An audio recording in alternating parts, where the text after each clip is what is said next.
I'm just being honest with you. I'm excited that you're here, but I'm going to keep my shirt on, if that's okay with you. That's probably good. We all should probably keep our shirts on, and me included. No, I don't know. I don't know, Coach. I'm just going to throw this out there. 58. You look great, man. I mean, what's your diet? What's your diet, Eric? It's an hour cardio every day. Okay. But my wife did. She let me know that was not a good thing, not to do it again. So I'm going to try to hold my emotions together a little bit more next time, Rich. Well, in your defense, Eric, we have a photograph of it up right there, and I have worked with your wife, so I know what Danielle looks like.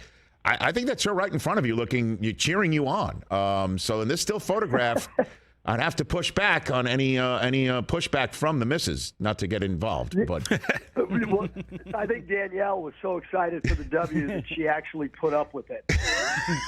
Very good. I do like it. Now, what was it like in the locker room afterwards of that game? Oh, it was. I mean, like when you win a game, any game in the NCAA tournament, it's absolutely incredible, the emotions that come out.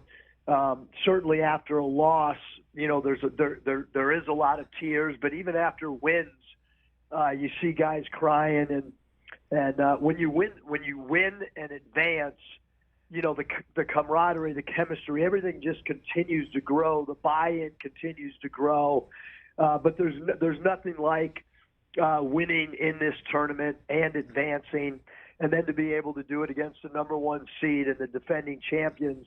And they had, Kansas had some really, really talented players that were part of that championship team as well. So a great win for us. But now the key is that game is over, right? And it happened on Saturday. And now how do we focus on our first time back on the floor today as we get ready for UConn? Well, the good thing about the advancing and the surviving is you get the players back that fouled out. I don't know if you're aware, but I do believe your team is the first the first team to ever beat a 1 seed in the tournament, despite having 3 players foul out. And I'm wondering if that is something that can actually cascade from 1 week to the next. Is that sort of resilience, Coach?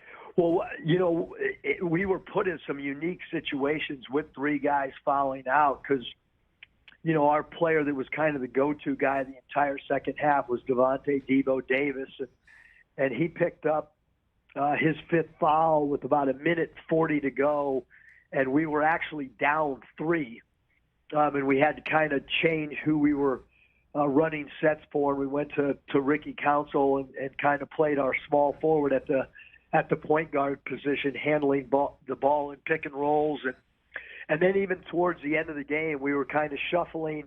One guy might go in for 5 seconds because we had the ball on offense, and then we might put a different player in for defensive purposes.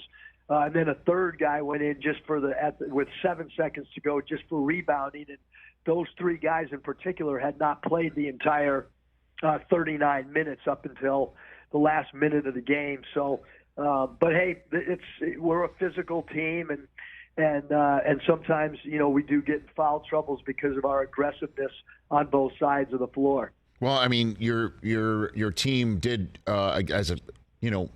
obviously you have a lot of moving parts and a lot of moving pieces. Davis with 25 points, but Ricky Council, the 4th man, 9 of his last 11 points came on that final run for your team.